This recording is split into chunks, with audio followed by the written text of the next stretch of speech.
বন্ধুরা নমস্কার, তোমরা সব ভালো আছো? আমি ভালো আছি। চলো চিংড়ি মাছ দিয়ে কুমড়ো দিয়ে পটল দিয়ে আলু দিয়ে কাঁচা লঙ্কা ফেলে একটা তরকারি হবে। চলো, রান্নার ভিডিও তো অনেক দিন ধরে করতে পারছি না, আজকে করছি। চলো প্রথম থেকে শেষ পর্যন্ত দেখবে। এই যে বন্ধুরা, আমি গ্যাস ধরিয়ে দিয়েছি, গ্যাস ধরিয়ে কড়াই বসিয়ে দিয়েছি। এবারে তেল দিয়ে দিলাম, কড়াই গরম হয়ে গেছে। দাঁড়াও, এই যে দেখো তেল গরম হয়ে গেছে। জিরে ফোড়ন দিচ্ছি,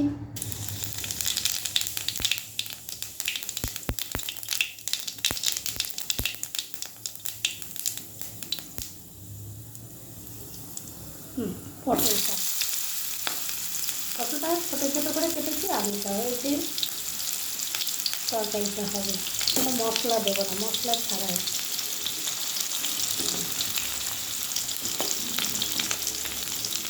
পটলটা একটু ভেজে নেবো, ভেজে নিয়ে তারপরে আলু কুমড়ো দিয়ে দেবো।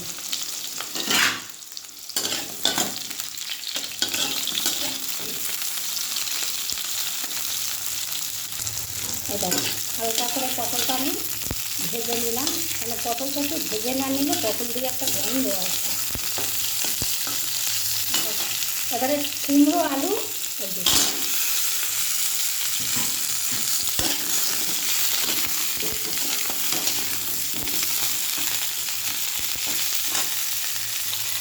হালকা করে ভেজে নিলাম। এবারে এই যে চিংড়ি মাছটা দিয়ে দিলাম।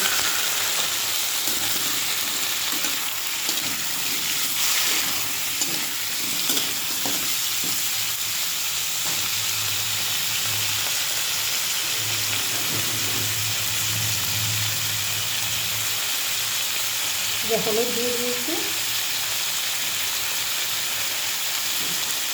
এবারে আমি কাঁচা লঙ্কা ছিঁড়ে রেখেছি, এটা দিয়ে দিলাম।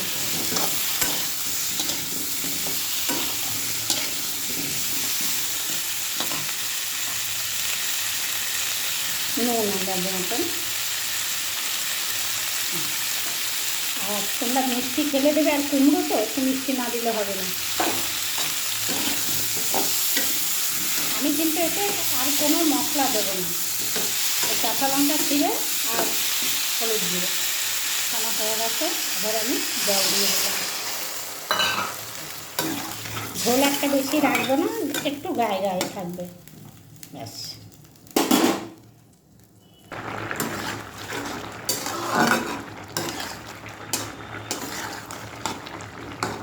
গোটা কি লাল হলুদ করা।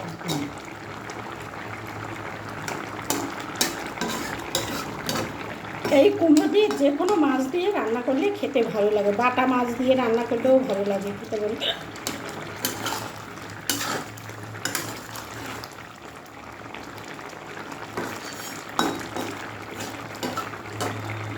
বাটা মাছ, তারপরে এটা পাতুরি করলে হেভি লাগবে খেতে।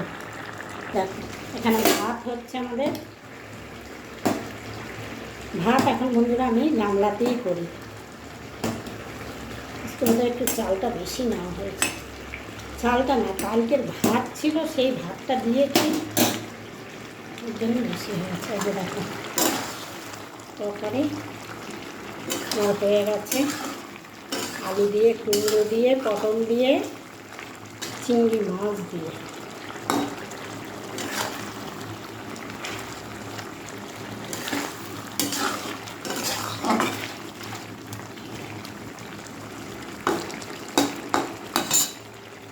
গ্যাস অফ করে দিলাম বন্ধুরা। আমার আলু কুমড়োর তরকারিটা, আলু দিয়ে কুমড়ো দিয়ে পটল দিয়ে চিংড়ি মাছ দিয়ে তরকারিটা কেমন হয়েছে অবশ্যই কমেন্টে জানাবে। কেমন তোমরা কমেন্ট কেন করছো না বলো, কমেন্ট করবে। প্রথম প্রথম করতে, এখন আর কেউ করছে না, শুধু ভিডিও দেখে চলে যাচ্ছ কেন? ঠিক আছে, রাখছি।